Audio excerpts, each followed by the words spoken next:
Hello students, how are you? कैसे हो आप सब? तो आज हम करते हैं अपना नया टॉपिक जो डी और एफ ब्लॉक का है। वो है higher oxidation state, higher oxidation state stability. आज का अपना टॉपिक ये है। चलो इस टॉपिक में सबसे पहले डी ब्लॉक की बात करते हैं स्टूडेंट्स। सबसे पहले तो हाय, हेलो, हाउ आर यू, कैसे हो आप सब? आपकी पढ़ाई कैसी चल रही है स्टूडेंट्स? आपको आपका अभी देखो एग्जाम आने वाला है स्टूडेंट्स, प्रिपरेशन अच्छे से करना है। अभी तो 9-10 आवर्स तो पढ़ना ही है स्टूडेंट्स, तभी हम अच्छे मार्क्स लेके आएंगे। और मेरे वीडियो को देखो, इसमें कुछ भी डाउट है तो आप मुझे मैसेज करके कमेंट में आप भेजो, ताकि मुझे पता चले मैं कैसी वीडियो आपके लिए बनाऊं स्टूडेंट्स। तो ये आपको याद रखना है कि अभी आपकी एग्जाम आने वाली है, बहुत ही कम दिन रह गया है, तो उसके लिए किस तरह से प्रिपरेशन हो ताकि बहुत ही अच्छे अच्छे मार्क्स आए। तो चलो, higher oxidation state of stability. तो चलो सबसे पहले हम करते हैं ऑक्साइड, मतलब ऑक्साइड देखेंगे तो हमें पता चलेगा। तो सबसे पहले हम स्कैंडियम से लेते हैं। तो कि scandium, titanium, vanadium, chromium, manganese, Fe, cobalt, nickel, copper, zinc. बराबर है। तो थोड़ा पीछे रह गया, कोई बात नहीं, चलेगा, वहां पे थोड़े 10। अब देखो इसका नंबर क्या होगा, ग्रुप नंबर।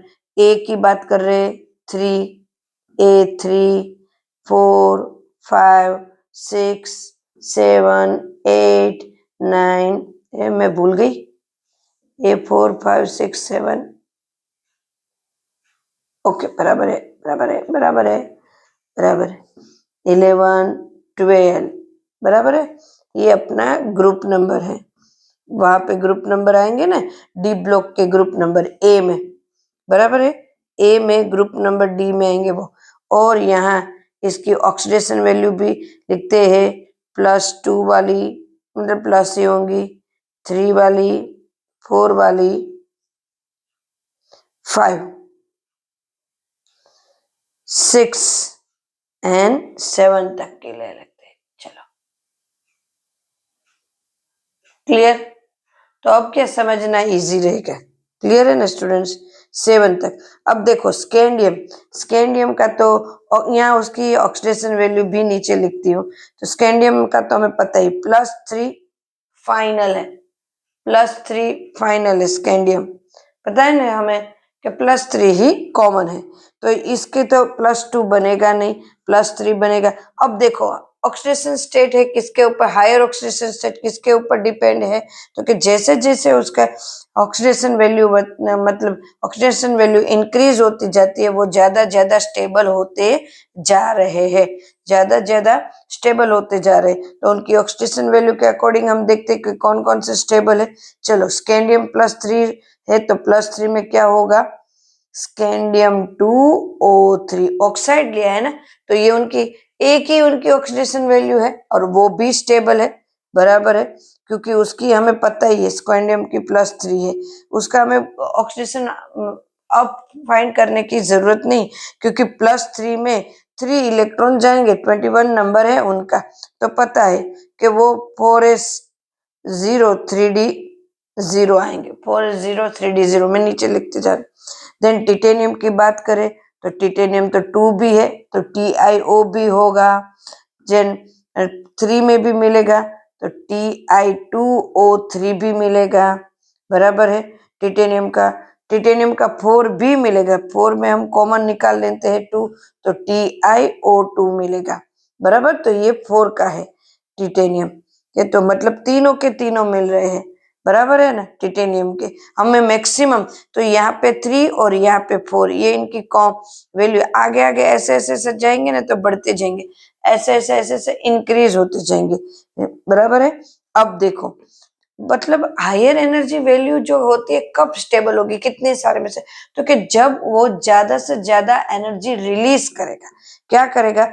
ज्यादा से ज्यादा एनर्जी रिलीज करेगा, तब उनकी वैल्यू कॉमन होगी, मतलब कि उनकी वैल्यू है वो स्टेबल रहेगी। क्लियर है स्टूडेंट्स? एकदम से क्लियर है।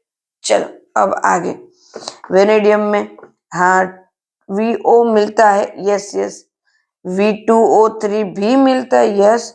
VO2 मतलब 4 वाला भी मिला, पर सबसे स्टेबल है V2O5।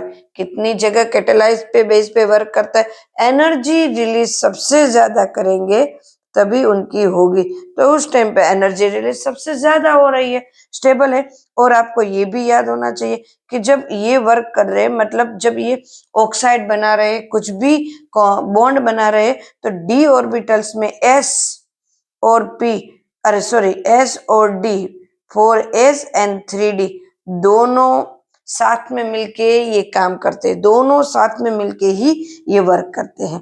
देन क्रोमियम आए, तो क्रोमियम का तो CrO स्टेबल है।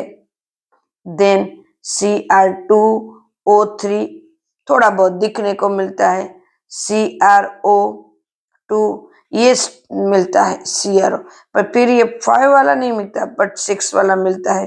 तो क्या मिलता है 6 वाला?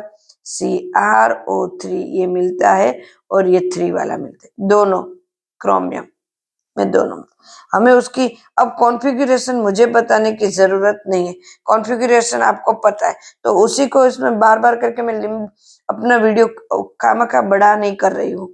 मैंगनीज की बात करें तो MnO सबसे बड़ी वाली यही है, फिर MnO, फिर Mn2O3 3 वाला है, फिर 4 वाला भी है MnO2, बट 7 वाला है, यहाँ पे 7 वाला सबसे ज्यादा स्टेबल Mn2O7 है ना, ये सबसे ज्यादा स्टेबल है Mn का।